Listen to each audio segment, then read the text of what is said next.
So Julie and I just got done with the Jewish Museum that's in the vicinity of the gate, Brandenburg Gate, I think.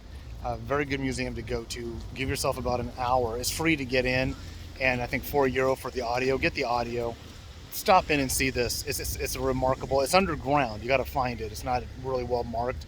I didn't do a lot of video in the inside of it. It's just a very solemn thing. But what we're at now is what's known as the Fuhrer bunker. I'm going to turn it around so it's not superimposed. I think where this tour guide is actually talking to this group of people might have been one of the entrances, but I paused it by accident. I just want to turn it around. But it's well known what the demise of Hitler was. And on April 30th is when he and Eva Braun got married. A few hours later, they committed suicide. The bodies were brought to the surface in this vicinity somewhere. In this vicinity where they were burned. When the Russian military came in, they asked to see where he was. They just pointed to the burned bodies. Now, where the remains of Eva Braun and Hitler ended up at, I really don't know. I don't know if the Russians just totally decimated them, grounded them into the dirt, they took them away. I don't know.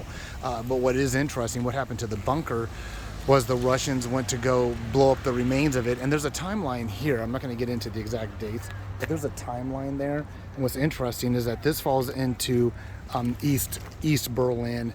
The Russians just wanted no memory of it. So the first thing they did is that they destroyed the structural part of it and just left it in ruin for a while.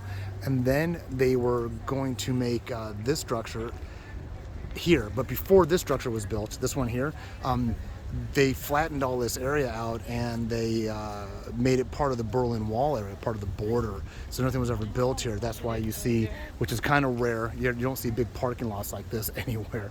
But then the next thing that happened was they excavated it to build these structures here.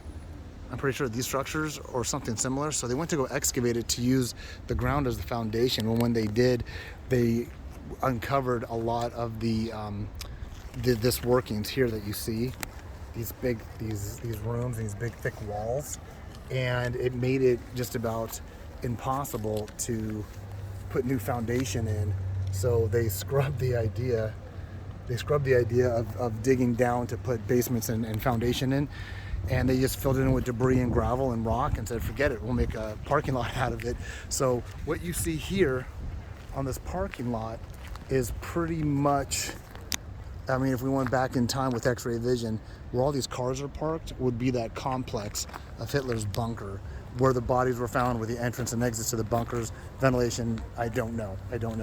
But if you can imagine what you see here as far as the parking lot goes, is sitting right on top of this. As a matter of fact, it kind of shows it in that little portion of the picture there, where you will see where the parking lot is.